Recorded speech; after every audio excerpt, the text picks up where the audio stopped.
Hello and welcome.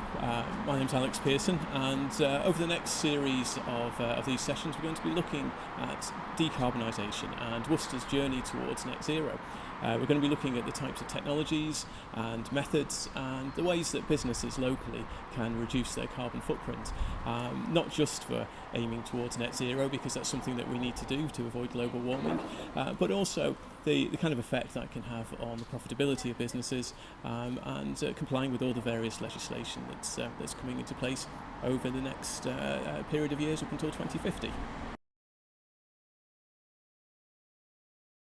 I've just been speaking with Chris Atkinson, who's the Programme Manager for the County Council's Clean Growth Programmes, and he's going to tell us a little bit more about how his schemes are helping local businesses to decarbonise and a lot of introducing them to some innovative techniques as well, apart from the usual carbon saving that we're all familiar with.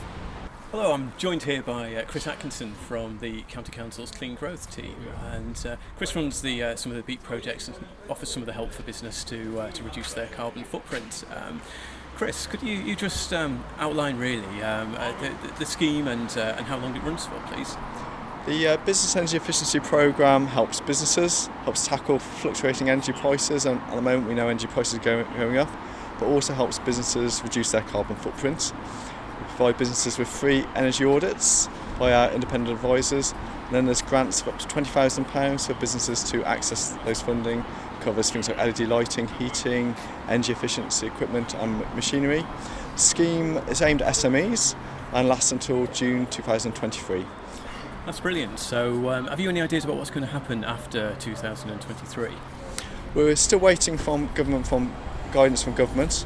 But we'd like to see there be some sort of scheme continuing, and support is still required by businesses. Looking at energy monitoring and improvements on an ongoing process, helping businesses reduce their carbon footprint, particularly around things like heat, storing heat,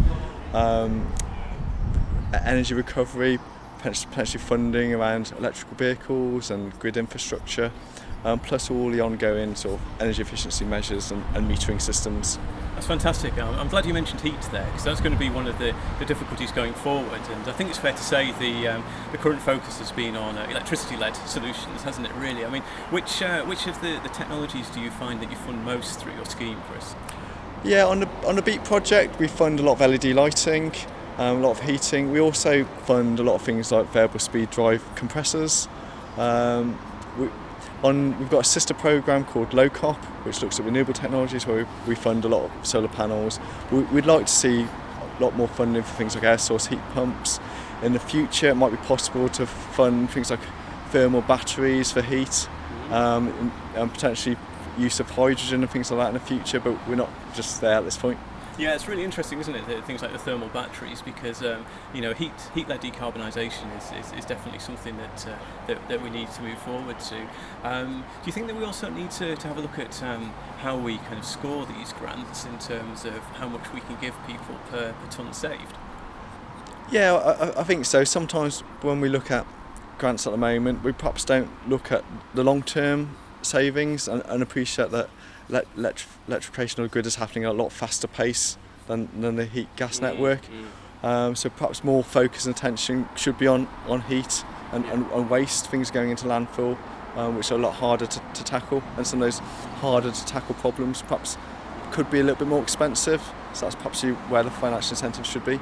One of the things I really like about your schemes, Chris, is that you have this consultancy piece at the beginning to really highlight the savings, and some of the things they highlight don't cost anything to do at all. Do you find that the businesses that you work with are surprised and appreciative of that sort of service? I think so. I think they quite like the idea of someone coming in completely independent, who doesn't know the business, and can give them some free impartial advice. They're not trying to sell the business anything. And I think the businesses appreciate that. The suppliers often come up with solutions that the business hasn't thought of, and some of them can be low cost, but at other times they can give a second check on what information the supplier is providing and give that an independent verification. Yeah, I'd say the energy efficiency assessments also cover waste and water as well. That's important. But yeah, they're very much appreciated.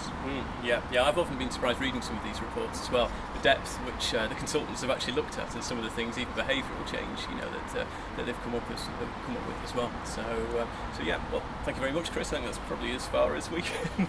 Thank you, Alex. It's been a pleasure. Fantastic. So it can't have escaped your attention that I'm standing in front of a rather large blue electric bus here from Planet Mark.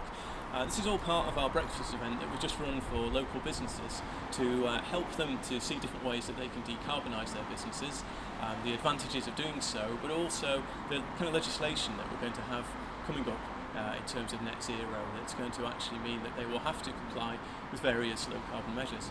We've had some fantastic speakers today. We've had people from Clean Growth, we've had energy experts who go and assess people's premises and try and find energy savings, and we've had an insight into some of the technology involved here as well. Also, we've looked at the regional picture, and we've looked at the Worcestershire picture as well, with people from both the Local Enterprise Partnership, county councils and the Growth Hub as well, in terms of all the help and support that they can provide.